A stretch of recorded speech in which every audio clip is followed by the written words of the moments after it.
pessoal, tudo bem? Vamos para mais uma live hoje com a Aline. Vocês estão conseguindo me ver, me ouvir? A gente vai falar um pouquinho hoje do encorajamento, a importância do encorajamento na educação das crianças. É um tema muito bacana. A Aline é especialista nesse tema de encorajamento, ela é consultora em encorajamento. Ela faz vários trabalhos nessa área com pais, com outros psicólogos. Então, vamos lá. Vamos ver se ela entrou de novo, que daí eu já consigo aceitar ela aqui. Vamos lá. Só esperar a Aline entrar, que daí a gente já vai começar a falar um pouquinho desse assunto que é tão importante e muito gostoso também de ser conversado, de a gente falar sobre ele. Vamos lá. Só esperar ela conectar.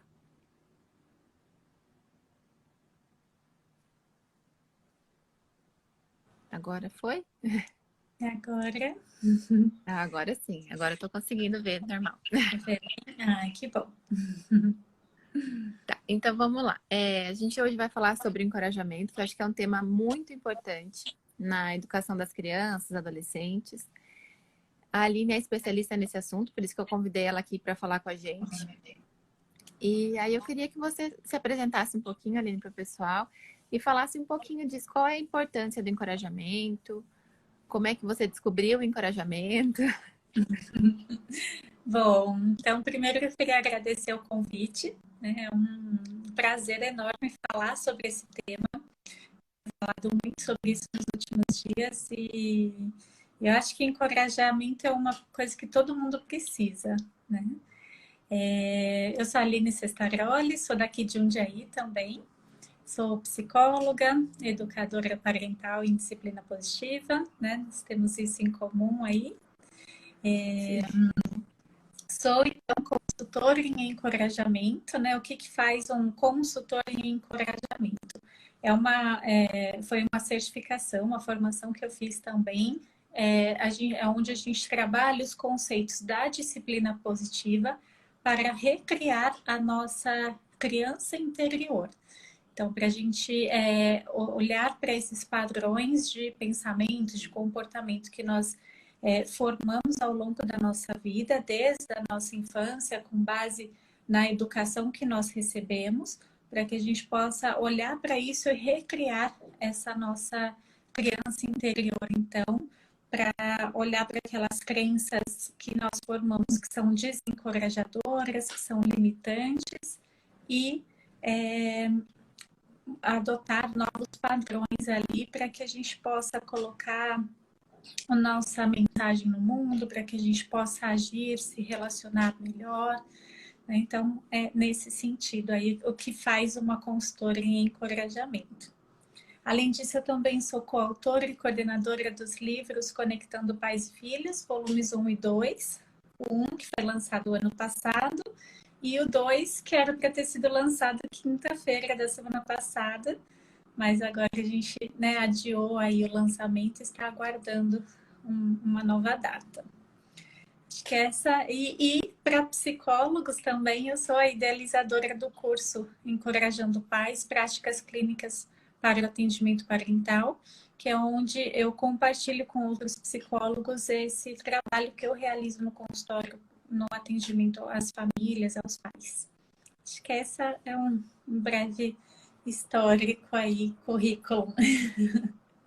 Então a gente pode ver que você entende muito sobre esse tema de encorajamento.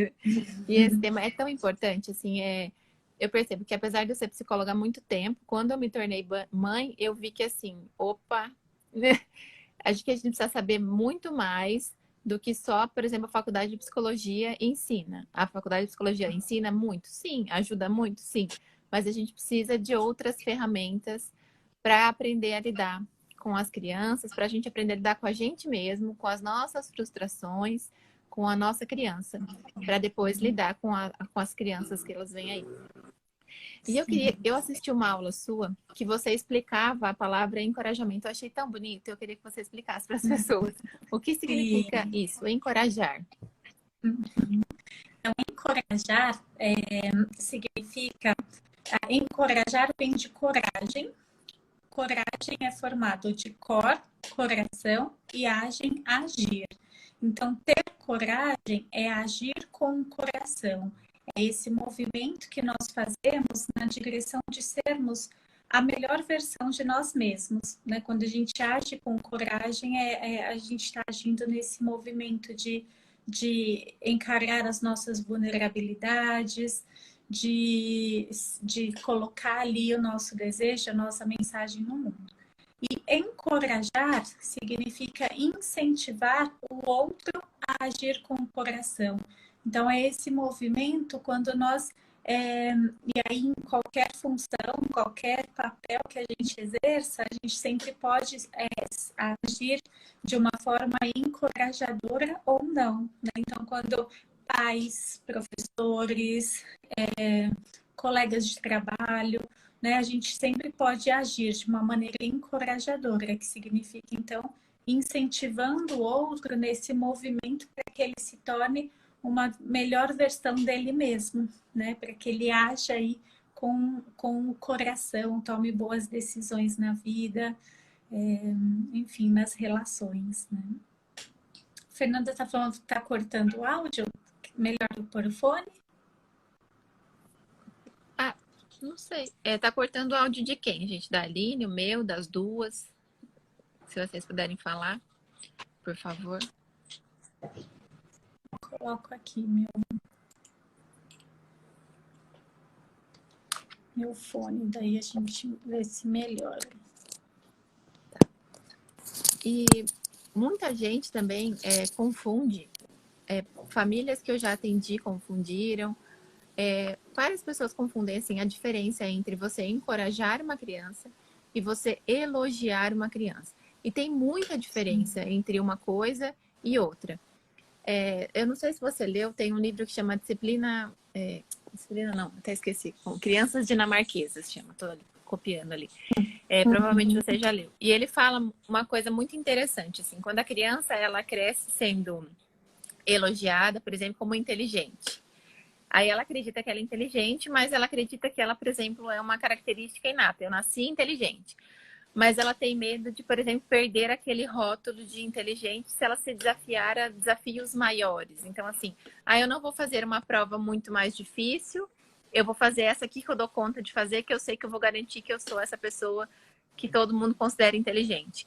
Já as crianças que crescem encorajadas, elas entendem que não é uma característica inata, mas está no trabalho dela. Então, se eu me esforçar, eu sou capaz de atingir voos maiores. Aí eu queria que você explicasse um pouquinho sobre essa diferença para o pessoal, por favor. Eu acho que é muito legal para a gente falar sobre isso. E antes, Thaís, eu acho só importante a gente falar da parentalidade encorajadora, né? Já que a gente está aqui falando para pais, principalmente, né? Essa diferença de uma parentalidade tradicional e de uma parentalidade encorajadora, que é o que a gente trabalha aí com base na disciplina positiva, né? Eu falo muito isso, que os pais, eles são os líderes da vida dos filhos, né? Eles precisam assumir esse papel de liderança. E um bom líder é aquele que tem, então, que assume essa responsabilidade de desenvolver o potencial do outro e que tem essa coragem de desenvolver esse potencial, né? Então, que assume educar. Eu ainda não tenho filhos, mas o que eu acredito muito é que educar e formar um outro ser humano é a missão mais desafiadora que a gente tem na vida, né? E o quanto a gente precisa se preparar para isso. E a gente pode exercer essa parentalidade, né? A gente pode ter dois tipos de líder. Aquele líder que manipula ou aquele líder que encoraja, né? O líder que manipula, a gente olha muito para essa educação tradicional que nós recebemos, que é uma educação que usa com base esse locus externo, né? Um locus de controle externo. E aí usam ferramentas para manipular o comportamento da criança. Se a criança teve um bom comportamento, a gente dá um reforço positivo, dá um elogio, faz a vontade da criança, né? Então a criança ganha estrelinha, ganha parabéns, ganha o brinquedo que ela queria, né? Enfim, ou faz isso que eu te dou aquilo, né? Com essa barganha aí, é onde a gente está manipulando o comportamento da criança. Ou se ela teve um comportamento que nós achamos inadequado, a gente dá uma punição, certo? Retira um privilégio, deixa de castigo, né? Adota aí algumas medidas punitivas para que a criança entenda que aquilo que ela fez é errado, não é legal, né? E assim a gente vai manipulando o comportamento da criança. Quando a gente fala de uma parentalidade encorajadora, a gente não usa nem punições nem recompensas para modelar o comportamento da criança, para manipular o comportamento dela. Porque o nosso objetivo é que a criança faça aquilo que é certo, independente de ser punida ou recompensada por isso, e para que ela desenvolva, então, essas habilidades de vida, essas competências socioemocionais, né? E então, para que ela tenha esse locus de controle interno, para que ela faça aquilo que precisa ser feito sem precisar de um adulto ali supervisionando ou se responsabilizando pelas coisas que ela está fazendo, né? Então, acho que isso é um ponto bem importante para a gente colocar aqui, né? E até para convidar os pais a refletirem sobre que estilo de líder eles querem ser na vida dos filhos. O líder que encoraja ou o líder que manipula, né? E aí, partindo desse princípio, a gente entra, então, e aí existem várias maneiras, né?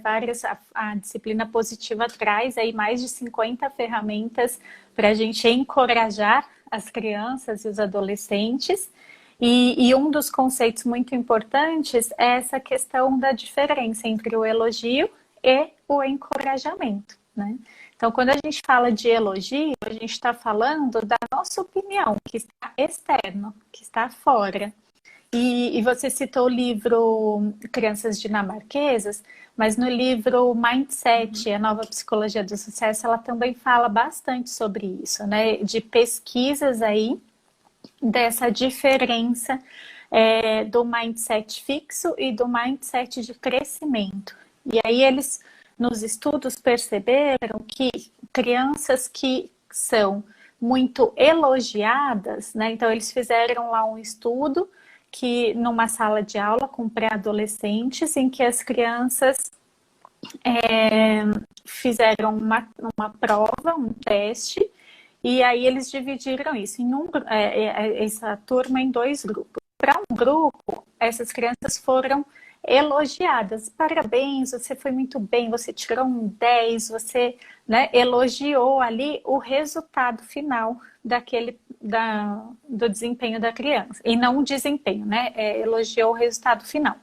Para o outro grupo, eles encorajaram. Então, falaram coisas como, percebi que você se esforçou, você deu o seu melhor, né? Então, usou o encorajamento.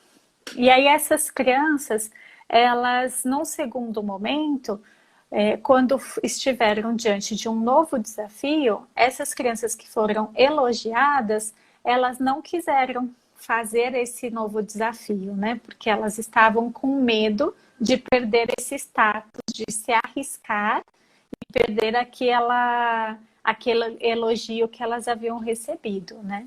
Enquanto que as crianças que foram encorajadas, elas estavam mais motivadas a se desenvolver e a aprender. Então, um ponto importante que diferencia o elogio do encorajamento é isso também. O elogio, a gente está com muito foco só no resultado final, no resultado final. E o encorajamento, a gente valoriza esse processo, né? O aprender, o desenvolvimento. Acho que esse é um ponto importante aí. E uma coisa importante também, assim, não é que você nunca vai poder elogiar seu filho. É lógico que você vai poder elogiá-lo também. Mas a questão é você não criar a sua base da educação do seu filho em cima de elogios ou em cima de punições. E sim em cima do encorajamento. Eu acho que essa é a grande diferença. Porque muitas vezes quando a gente fala, é diferente elogiar e encorajar, eu falo, nossa, então eu nunca posso falar que meu filho é inteligente. Então, eu não... não, pode também. Só que é importante valorizar esse processo todo. Eu vejo, minha filha, ela é pequena ainda. É a mais velha, mas ela é pequena, vai fazer 4 anos. E eu vejo assim, ela pergunta, mãe, tá bonita? Eu falo, o que que você acha? E muitas vezes, assim, depois disso, agora ela já acostumou com isso, que ela nem fica perguntando muito. Mas você percebe que ela tem orgulho do trabalho que ela fez. Então, isso é muito importante também, porque muitas vezes as pessoas, elas crescem adultos que ficam assim, o que que você achou do que eu fiz? Será que tá bom? Será que tá bom? E ficam incessantemente buscando essa aprovação externa, porque elas não conseguem ter essa aprovação interna, porque elas não aprenderam a isso. E crianças muito pequenas, você já vai falar, não, eu tenho orgulho do meu trabalho, eu tenho orgulho do que eu fiz, eu sei que eu posso fazer, é só eu tentar de novo que eu consigo. Então, acho que isso também é uma coisa que a gente, como adulto, hoje precisa aprender para também ensinar para as crianças, né? Sim. E a gente veio de uma educação muito baseada em elogios, né? Todo mundo gosta de receber um elogio, né? Então, a gente se sente bem quando a gente é elogiado, mas a gente se sente ainda melhor quando a gente é reconhecido, né? Quando a gente é valorizado ali e encorajado pelo nosso progresso, pela nossa dedicação. Porque um outro ponto bem importante também é o elogio. Opa, acho que travou aqui para mim. Gravou? Voltou? Gravou? Travou, Voltou? agora voltou. Essa internet hoje não sei, tá. Enfim, quando o elogio, pelo elogio estar focado muito nesse resultado final, a gente dá um elogio quando o resultado foi bom, né? Mas e quando aquele desenho da criança não ficou tão legal? Ou quando a nota não foi um 10? Ou quando ela não teve aquele resultado que a gente esperava?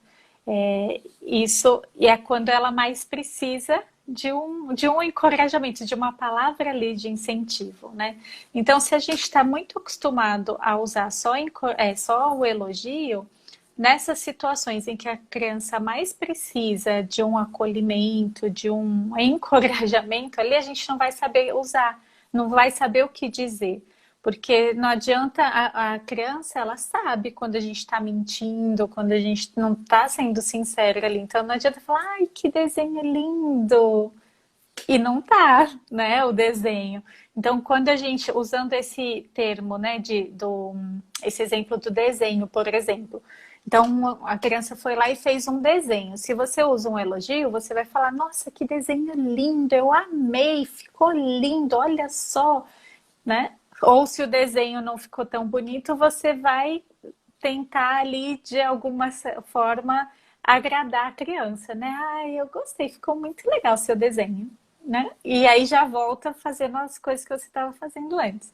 Quando a gente usa o encorajamento, e a criança chega, então, para te mostrar um desenho, a gente pega e pode falar assim, uau, eu vi que você usou bastante cores nesse desenho. Conta para mim como você se sentiu enquanto estava desenhando, ou conta para mim o que você quis fazer aqui, né? Um desenho que não ficou tão legal, de repente, né? Um desenho ali que não dá para entender muito bem o que é.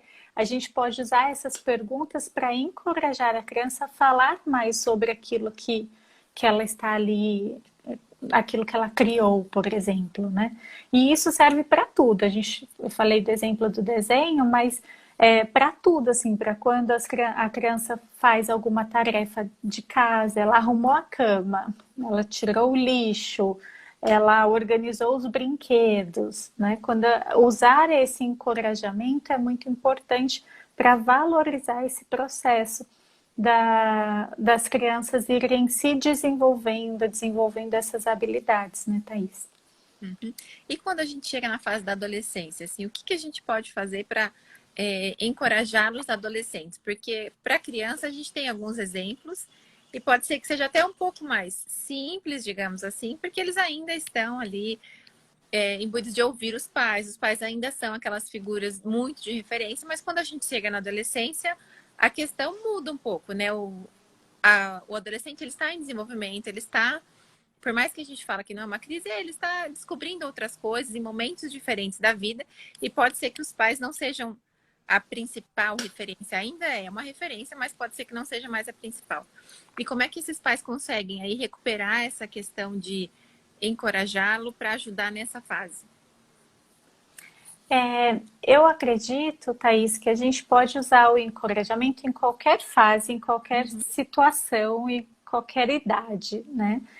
Então, com o adolescente, a gente também pode, porque a nossa comunicação, de uma forma geral, ela pode ser uma comunicação que desencoraja ou uma comunicação que empodera, que encoraja. Então, se a gente está sempre falando da gente, ou se a gente está só criticando porque a gente está valorizando só o resultado final, e quando a nossa expectativa não foi correspondida, vem a crítica, vem o sermão, isso é muito desencorajador para o outro. E na adolescência, até ontem, a aula que eu dei foi sobre os adolescentes, o quanto os pais, é importante que os pais cuidem dessa comunicação, para que eles tenham, percebam assim, o quanto, eu acho que o papel do pai, como eu falei lá no começo, é o de ser o líder na vida dos filhos, né, e de desenvolver essas habilidades nos filhos. E quando a gente está encorajando o desenvolvimento de habilidades, não significa que o filho, né, a criança ou adolescente vai gostar daquilo que a gente está dizendo, né? Porque muitas vezes encorajar também é atribuir a responsabilidade para o outro e não fazer pelo outro. Então, a Paula está falando aqui, a aula de ontem foi incrível, foi bem bacana mesmo. E aí, quando a gente está na adolescência, existem muitas questões ali que os adolescentes que estão passando, então, por esse processo de individuação, eles tendem a ficar mais reservados, a ficarem mais na deles. E quando os pais ficam só olhando para o resultado final, então, o quarto que não está organizado, ele que não está com a aparência organizada, bonita ali, né? Porque os adolescentes tendem a ter tá testando ali, né? Os estilos e tudo mais, então tende a usar roupas ou ter preferências que os pais não aprovam muito. Mas quando a gente está olhando então só para o resultado final e o que a gente vê ali não está de acordo com aquilo que a gente acha que seria o ideal, isso pode desencorajar muito o filho adolescente e criar, então, esse distanciamento, né? Então, usar o encorajamento com os adolescentes é perguntar a opinião deles, perguntar o que eles estão pensando, sentindo sobre essas situações. Então, o quarto que está bagunçado, né? Uma queixa que eu ouço bastante de pais de adolescentes, a desorganização dos filhos, né? E aí, se o pai, a mãe vai lá e só briga porque o quarto não está organizado, porque não consegue manter as coisas no lugar, porque está tudo cheio, né? Tem mais roupa fora do guarda-roupa do que dentro, né? Todas essas questões. Se eles olham só para isso e ficam lá acusando, o filho vai se sentir totalmente desencorajado. Ele vai pensar, nossa, eu não faço nada certo, tudo que eu estou fazendo é errado. Ele não vai se sentir motivado a agir melhor, né? Ao ponto que, quando os pais vão e mostram usam esse encorajamento, então, filho, eu queria pensar junto com você em alguma solução para a gente manter essa organização aqui do seu quarto. É importante para mim que a nossa casa esteja organizada. Como você pode contribuir com isso? quais acordos a gente pode estabelecer para que as coisas aconteçam, né, de uma forma mais fluida, para que todos nós possamos contribuir. Então, a nossa fala, ela pode ser, quando a gente olha para o nosso modo de falar, isso pode encorajar ou não as crianças, né? E os adolescentes, no caso. E como a gente pode fazer exercício de nos encorajar? Assim, você acha que é possível, por exemplo, eu conseguir me encorajar como adulto para conseguir fazer esse exercício depois de encorajamento com os meus filhos? Sim, quando a gente aprende essa linguagem do encorajamento, né? Eu gosto muito do trabalho da Brené Brown, né? Que tem o livro A Coragem de Ser Imperfeito, né?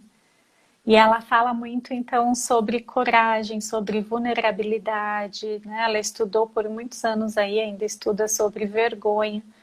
E então, nós crescemos e vivemos ainda numa cultura muito baseada no medo, na vergonha, porque a gente usa ferramentas ali ferramentas parentais para manipular o comportamento das crianças, e isso gera, então, essa vergonha, essa humilhação, esse sentimento de culpa, né? E ao ponto que quando a gente aprende, então, uma nova linguagem mais compassiva para a gente acolher os nossos erros, né? E uma coisa que eu acho incrível na disciplina positiva é esse olhar, né, para os erros como oportunidades de aprendizagem e não como um motivo para a gente sentir vergonha e ser humilhado, né? E então a forma como a gente vai também aprendendo a falar e a olhar para as nossas vulnerabilidades, para as nossas questões, para os padrões de comportamento que a gente carrega, a gente pode sim adotar uma linguagem mais encorajadora para conosco mesmo, né? Então, olhar para as nossas vulnerabilidades e acolher, porque elas nos fazem ser quem somos hoje. E a gente pode mudar, né? O primeiro ponto é a consciência. Então, identificar esses padrões, essa linguagem, né? Então, esses rótulos que a gente recebeu na infância, muitas vezes, né? Então, eu, por exemplo, sempre fui muito rotulada assim, ai, chorona, manteiga derretida, ó, lá vem a Aline chorar de novo, né? Então, o quanto eu carreguei por muito tempo na minha vida esse rótulo de a menina chorona, a que não sabe falar, que já começa a chorar, ou a menina boazinha, né? Então, esse rótulo de boazinha, por muito tempo, me fez não conseguir me posicionar, porque eu não podia desagradar os outros, né? Já que eu era a menina boazinha. Então, esses rótulos que a gente carrega da nossa infância, eles são muito desencorajadores, né? Então, a gente pode, a partir desse olhar, né, de um autoconhecimento, acho que o principal é esse processo de autoconhecimento, porque quando a gente consegue olhar para esses padrões que a gente carrega da infância e poder ressignificar e ver o que é nosso e o que é do outro, o que foi ali dos nossos pais, né, que fica ecoando ainda, ou das pessoas que cuidaram da gente, né, os principais cuidadores ali, a gente tem essa oportunidade, então, de ver, bom, isso foi dele, não é meu, né, eu posso ser diferente, eu sim sou chorona e também tenho o lado boazinha, mas isso não me define por completo, eu não sou só isso, né? E aí eu consigo acessar essa força do encorajamento ali, porque nós somos muito maiores e podemos muito mais daquilo que a gente acredita, né? Então, acho que o primeiro passo para a gente ter uma paternalidade encorajadora é esse autoconhecimento. Sim, e aí você com acredita certeza. que depois seria a conexão com as crianças? Essa questão da conexão antes da correção, ou ter uma conexão, ter uma comunicação efetiva com essas crianças, para que a gente também consiga entender o que eles estão sentindo, entender que, por exemplo, quando cai uma pecinha de Lego, ele realmente está frustrado, não é frescura, ele trabalhou para aquilo. E é difícil para ele, porque muitas vezes a gente, no nosso patamar de adulto, fala assim, ah, que frescura, não é nada isso, para de chorar. E, poxa, é o trabalho dele, que ele estava ali se dedicando há muito tempo. Você acha que, então, o primeiro é o autoconhecimento, depois é isso, a gente se conectar realmente com essa criança, ter um olhar, uma visão para aquele indivíduo como uma criança que está, assim, se esforçando, que tem, sim, valor, todos esses sentimentos que ele está sentindo? Sim, eu acho que são coisas que acontecem simultaneamente, né? Sempre que eu converso com outros pais, eles falam muito desse aprendizado que as crianças, que os filhos trazem, né? Então, um filho é uma oportunidade de você olhar para si mesmo, né? Porque as crianças escancaram ali aquilo que tem dentro de nós, né? Então, as dificuldades que a gente tem na relação com os filhos ali, tá falando da gente também, né? Da nossa história, da nossa criança interior. Então, o quanto muitas vezes existe essa dificuldade na conexão, porque a criança tem um comportamento que vai contra aquilo que nós acreditamos, porque, né, por exemplo, uma criança que é mais autoritária, uma criança que se impõe mais, que é mais determinada ali. Se na minha história eu não tive espaço para isso, quando eu era criança eu não podia assumir isso, né? E a minha criança ali foi silenciada. Quando eu me deparo com uma criança hoje, eu adulta, e a outra criança que é assim, ela vai contra aquilo que eu criei ali, né? De crenças, de percepções, e aquilo. Então, é um convite também a esse autoconhecimento, a gente olhar por que esse comportamento do meu filho me incomoda tanto, né? Porque daí a gente se conhece e se conecta com ele também, né? Então, a gente fala de desafios de comportamento das crianças e não de problemas de comportamento, né? Então, porque são desafios e desafios são para ser um convite para ser superado. E aí esses convites que as crianças dão, né? Imagino você aí com duas pequenininhas, o quanto você é convidada diariamente para se desenvolver, Diariamente. se conhecer, né? E se conectar com elas a partir disso, né? E é um chamado, né, Thaís, que os pais recebem aí, porque tem duas escolhas, ou se conectar com a criança e olhar para isso, e aí exercer essa parentalidade consciente, encorajadora, ou então ir pro manipulador ali e querer acabar com aquele mau comportamento e querer, né, usar ali ferramentas que geram desconexão, né, que afastam cada vez mais os pais dos filhos, né, porque quando a gente usa punições ou até recompensas ali, isso cria um distanciamento, né. Então eu E acho assim, que são coisas simultâneas. e quando a gente usa de punição, não é o meu caso, mas, por exemplo, quando os pais usam de punição ou de chantagem, muitas vezes falam, mas funciona para o comportamento. E assim, não é questão de não funciona. Ele vai funcionar para parar o comportamento naquele momento. Porque vamos supor, você está comendo um bolo de chocolate, alguém vai lá te dar um tapa.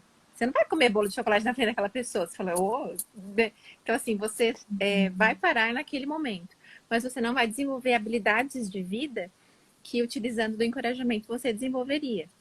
Então, acho que esse Sim. também é um ponto, assim, que educar pouco tem a ver com facilitar a vida do pai e da mãe. Educar não é nem um pouco Uhum. facilitar a vida do pai e da mãe. Muito pelo contrário, é como você falou, é expor o que a gente tem de mais doloroso muitas vezes. E é isso, assim, a gente aprender a cada dia mais, olhar para essa criança, olhar para a nossa criança e aprender para desenvolver habilidades de vida nessas crianças. Porque senão realmente eu vou cair nesse padrão de vou punir aqui, vou elogiar ali, vou dar um prêmio ali.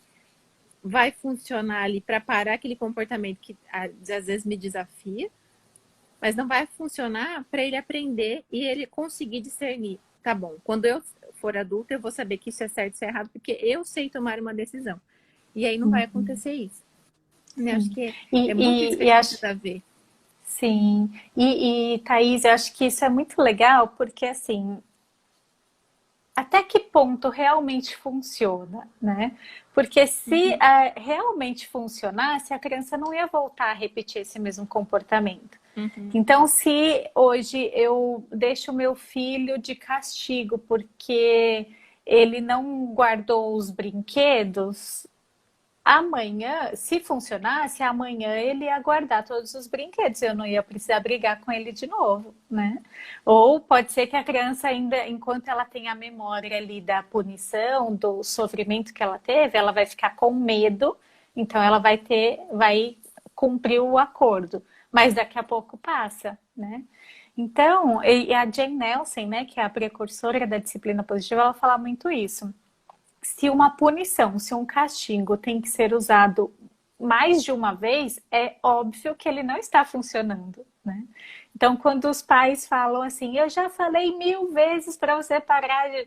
É óbvio que a sua fala não está funcionando. Então, você, adulto, precisa pensar em outra estratégia para agir diferente, né? E aí a gente precisa, por isso que é esse convite eterno aí de autoconhecimento, porque se a gente está repetindo os mesmos padrões, usando os mesmos comportamentos, usando essas mesmas ferramentas parentais, né, que a gente vem aí de um senso comum, ou que a gente aprendeu com os nossos pais, ou que a gente vê aí e acha que é o certo, sem buscar um conhecimento para aquilo, acaba sendo muito desgastante, né? E eu acredito que a maternidade, a parentalidade, né, a paternidade aí, ela pode ser mais leve, né? Quando a gente pode ser, por isso que até o nome do meu projeto é Encorajando Pais, porque eu vejo o quanto nesses anos aí de consultório, quantos pais estavam desencorajados por não saberem mais como lidar com esses desafios de comportamento das crianças e o quanto eles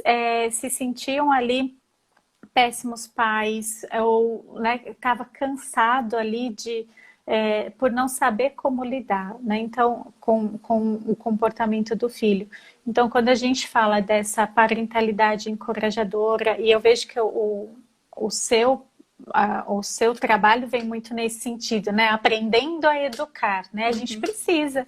Quando os pais compreendem que assim como a gente se dedica para fazer qualquer coisa na vida, ter uma profissão, a gente vai lá, faz faculdade, doutorado, né? Faz um monte de especialização, a gente também precisa estudar para educar, né? A gente precisa aprender a educar. Isso não essas habilidades parentais que são realmente efetivas, elas não são herdadas, elas são aprendidas, né? Então a gente precisa estudar, aprender, buscar ali conhecimento, essas trocas, para ver o que realmente funciona, né? Porque só assim a gente pode se encorajar também, né?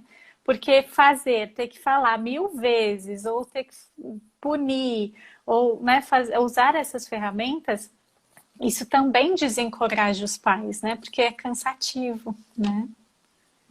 Mas eu acho que, assim, além da gente aprender essas ferramentas, como você falou, a importância do autoconhecimento é gigantesca.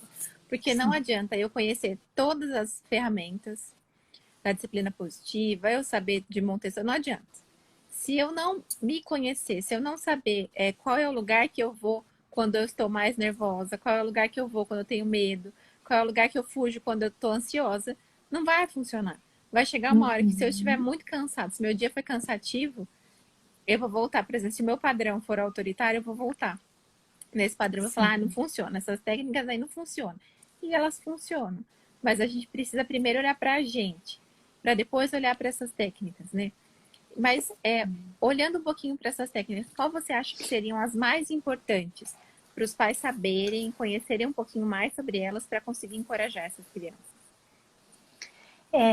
Eu acho que isso é muito importante, Thaís, que você falou, porque se a gente olha só para as ferramentas, tem né, um baralho aqui com as ferramentas da disciplina positiva. não é só pegar o baralho, abrir, pegar uma cartinha e aplicar. Não é um manual, né? As crianças não nascem com esse manual. E se a gente tenta usar alguma ferramenta de uma forma ali rígida e estruturar, e deixa eu ver o que está falando aqui nessa cartinha para eu fazer, isso se torna manipulador. E as crianças se sentem, percebem essa manipulação. Então, é muito mais, a gente fala aí, né, da disciplina positiva como uma filosofia de vida e não como um manual, uma ferramenta ali. Ela tem essa questão prática, porque quando a gente internaliza esses conceitos, a gente consegue realmente se conectar com a criança e compreender o ponto de vista dela, né? Até ontem à noite eu fiz uma live lá no canal do YouTube de um conceito que eu acho muito importante que os pais entendam, né? Que tenham em mente, que é compreender a crença, a necessidade por trás do mau comportamento da criança. Que todos nós temos essa necessidade de sermos, de pertencimento, de aceitação e importância. E o mau comportamento, ele vem quando a criança está se sentindo desencorajada, quando a criança não está com esse potinho de pertencimento ali cheio, né?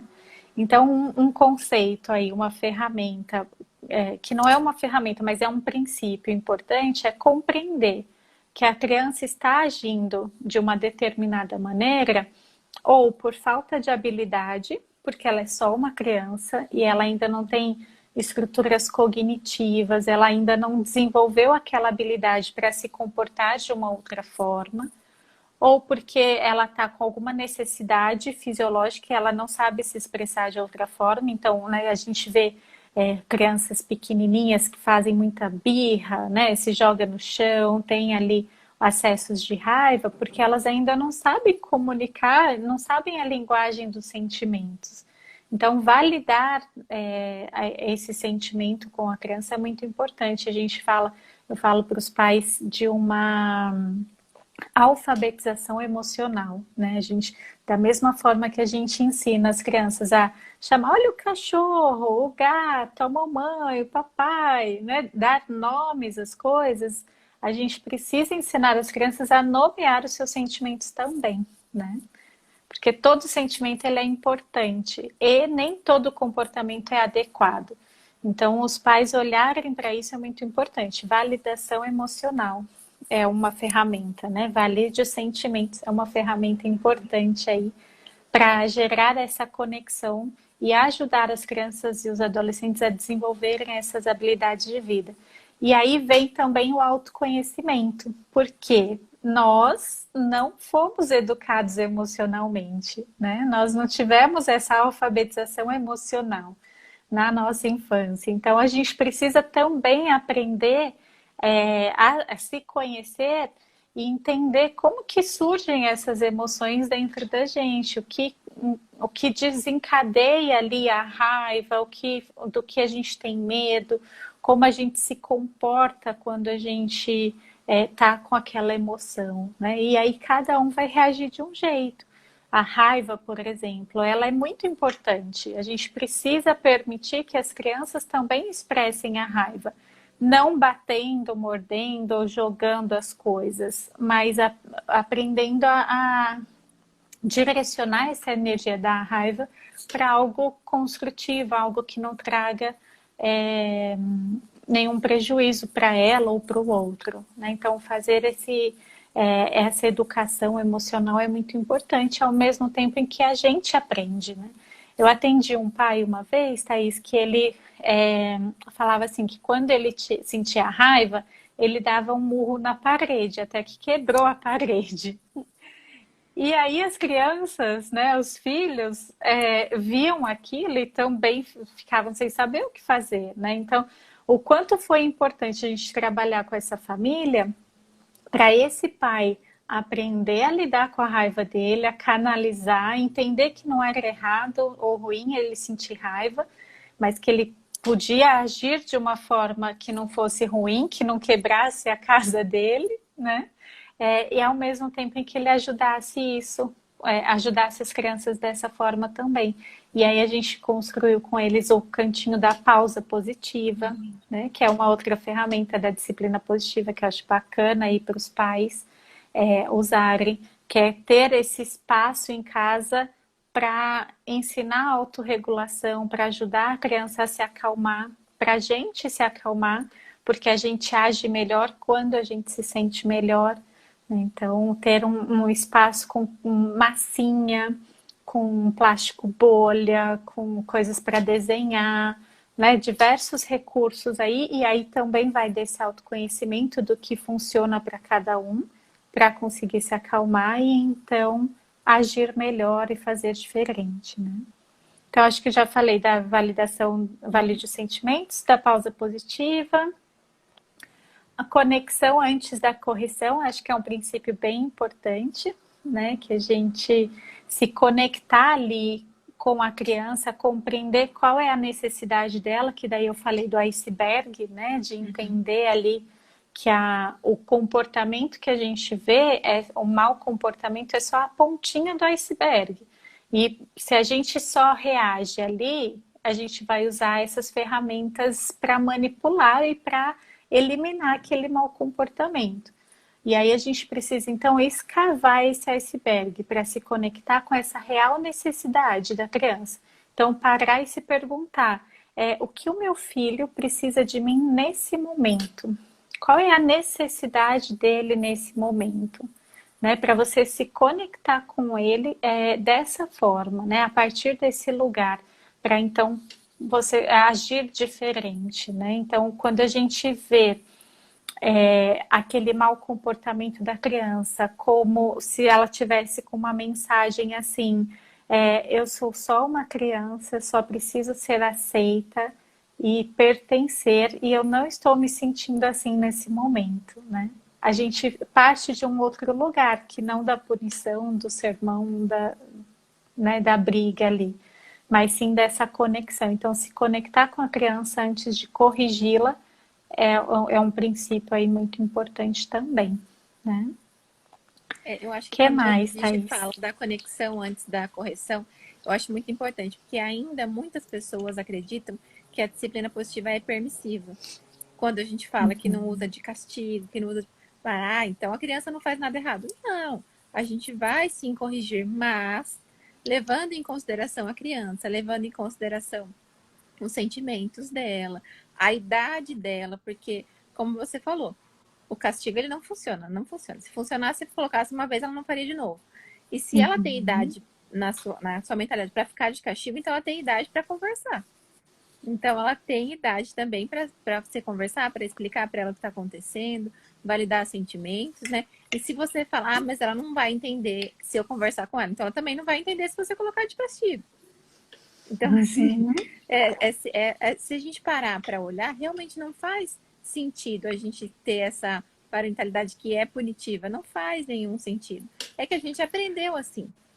É que a gente foi educado assim. A nossa sociedade, infelizmente, é assim. Mas quando a gente para e percebe também outra coisa, que a gente é o exemplo dessa criança. Como você falou, aquele pai, ele esmurrava a parede para se acalmar. Esse é o exemplo que a criança tem de como se acalma. Agora, se eu falo, olha, eu tô nervosa agora, eu vou respirar fundo, eu vou ali um pouquinho e já volto. Esse é outro exemplo que a gente pode dar para as crianças, que eles aprendem muito através da observação. Né? Muitas vezes os pais falam assim para mim, ai, Thaís, mas eu falo, ele não me escuta. Eu falei, mas ele te observa muito. O que tá acontecendo ali? Como é que tá? E aí eles percebem que a postura deles, muitas vezes, não tá, tá dando o exemplo do que o filho tá fazendo. Eles estão fazendo a mesma coisa. Só como eles Não estão na tem uma postura de pais, congruência, né? mas como eles estão na postura de pais, às vezes eles falam, não tinha percebido isso. Que o que realmente eu estou pedindo não é o que eu estou fazendo. E aí acho que esse exemplo também é muito, muito bacana, assim, o exemplo de como se acalmar, o exemplo de que tudo bem, eu vou ficar triste às vezes, tudo bem, eu vou sentir raiva, faz parte, mas que tem como a gente se acalmar sim, tem como eu te dar um apoio, te dar um abraço, eu acho que isso faz muita diferença. O exemplo que a gente pode dar também dessa autorregulação, acho que faz muita, muita diferença. Sim, acho que são conceitos base aí e que pode começar desde bebê, né? Que é uma outra pergunta que eu sempre recebo. Assim, a partir de que idade eu posso usar disciplina positiva com meu filho, né? Hoje mesmo eu falei com uma mãe que veio me pedir do meu livro, e ela participou de um workshop que eu fiz o ano passado e ela estava grávida. E aí hoje ela falou, ai, meu bebê agora está com 5 meses. Então, assim, eu acho que da mesma forma que a gente faz o enxoval para comprar fralda, roupa e todas as coisas do bebê, seria muito bacana se a gente se dedicasse a fazer esse enxoval psicológico, emocional e esse enxoval aí para entender melhor quais são, para se preparar melhor para esses dilemas, né? Esses desafios aí que a criança vai trazer, né? Até para alinhar as expectativas, para trabalhar ali. Eu gosto muito de atender o casal, né? O pai e a mãe ali nas sessões, no programa que eu faço com eles. Então, para alinhar essa expectativa, porque o pai teve uma educação, a mãe teve outra, e aí às vezes, de uma forma geral, o pai tende a ser mais autoritário e a mãe mais permissiva, né? E aí o pai é autoritário, a mãe permissiva, o pai acha que a mãe é muito permissiva, então ele vai se tornar mais autoritário para compensar a permissividade da mãe. A mãe que é permissiva acha o pai muito autoritário, então ela vai se tornar ainda mais permissiva para compensar a rigidez ali, o autoritarismo do pai. E isso vai criando, então, um afastamento, né? E a criança fica ali vendo aquilo e fica perdida, né? Eu falei, e agora? Eu posso, eu não posso? É assim ou não? Né? Então, quando a gente consegue um caminho do meio, que é a proposta da disciplina positiva, né? Essa gentileza e firmeza juntas, né? E aí a gente consegue unir esse olhar dos dois para seguir um caminho do meio, todo mundo ganha, né? E aí, então, se preparar para isso é fundamental.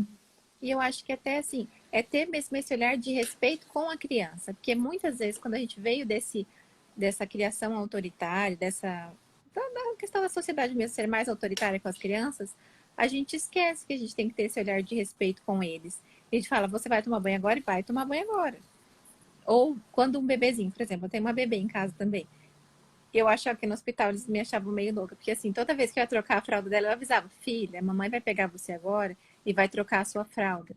E todo mundo ficava olhando assim, então, assim, isso faz diferença, porque você está avisando que você vai tocar nela.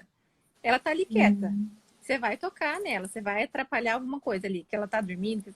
Você vai tocar na criança, você vai mexer com ela, você vai virar essa criança. Então é importante ela saber o que está acontecendo ali com ela. Ela não é uma bonequinha que você vai manipular aquele tempo todo. É importante você ter esse olhar de respeito desde bebezinho. Com coisas pequenas, quando é bebezinho, é um falar que você vai dar banho agora, é um falar que você vai trocar a fralda, é conversar um pouquinho com essa criança, é ter uma rotina pré-estabelecida para a criança, para o bebezinho. São coisas mais simples com o bebê, mas eles vão se aprimorando aí com a idade. Mas é importante você ter esse olhar da disciplina positiva desde bebezinho, porque faz diferença. Porque, por exemplo, eu vejo a real diferença da minha filha de 4 anos para essa quando bebê. Que quando a minha filha mais velha nasceu, eu já era psicóloga, já tinha formação, tudo, mas eu ainda não tinha formação em disciplina positiva. Eu conheci por causa dela. E aí eu sofri bastante, assim, digamos assim, no começo, até entender tudo isso. E agora é muito mais diferente, é muito mais tranquilo. Eu até comentei com meu marido esses dias, falei, nossa, parece que é mais fácil ser mãe de 2 do que de uma. O que aconteceu? Que aconteceu? Fica mais leve, né? Ficou mais fácil. Por quê? Porque a gente conhece esse olhar de respeito, esse olhar de realmente dar importância para tudo aquilo que a criança está sentindo. E que a criança não vai chorar, não está fazendo manha desde bebezinho porque ela quer chamar a sua atenção, porque ela quer manipular você. Não é. É o único jeito que ela sabe fazer, tadinha. Ela acabou de sair da barriga e ela sabe só chorar. E é isso que ela vai fazer. Então, acho que quando a gente também aceita a disciplina positiva como uma filosofia, a gente tem esse olhar diferente para a criança, para a mãe, para o pai. E eu acho que isso faz muita diferença na nossa vida, assim, no cotidiano mesmo.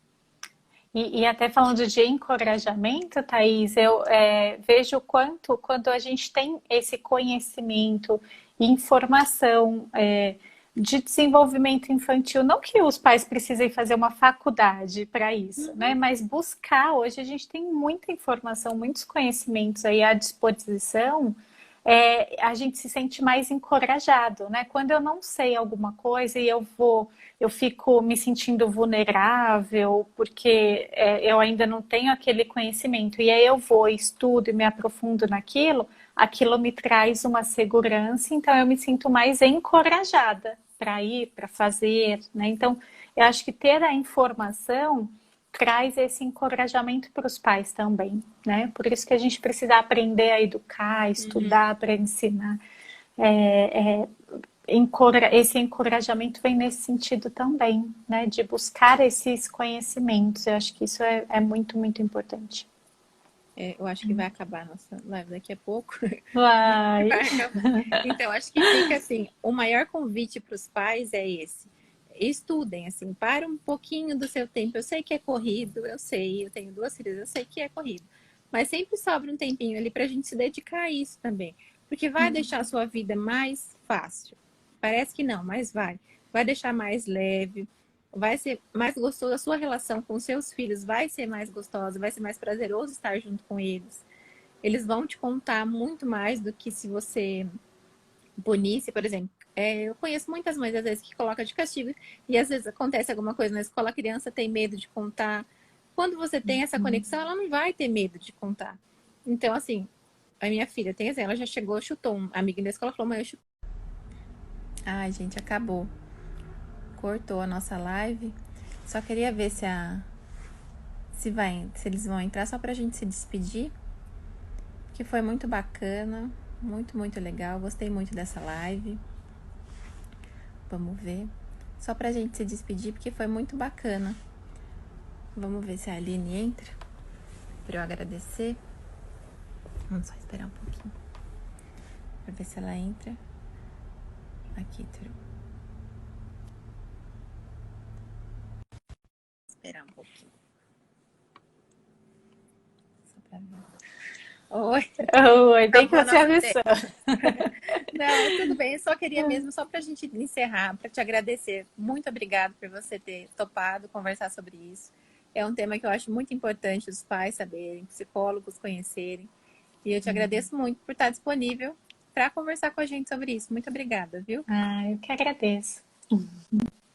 Foi muito bom, adorei nosso bate-papo. É um tema que, né, a gente é apaixonada, então quanto mais a gente puder espalhar, eu acho que uma missão muito importante, né, da gente espalhar essa mensagem, essa informação para todo mundo, porque eu acho que a partir disso a gente consegue construir novas formas de se relacionar, né, para que a gente crie aí crianças mais encorajadas, com mais habilidades de vida, para que elas se tornem adultos confiantes, capazes, resilientes, que contribuam aí para a construção de um mundo melhor, né? Eu acho que essa é a nossa missão e eu me sinto muito, muito feliz por partilhar isso, que faz muito sentido para mim.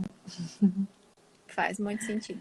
E aí, quem quiser conhecer mais um pouquinho do nosso trabalho, o meu é só ir lá no Aprendendo a Educar, vocês vão conseguir ver um pouquinho mais. Da Aline, acho que tá tudo no seu Instagram, Aline, aline.cestaroli. Acho que todas as informações estão lá.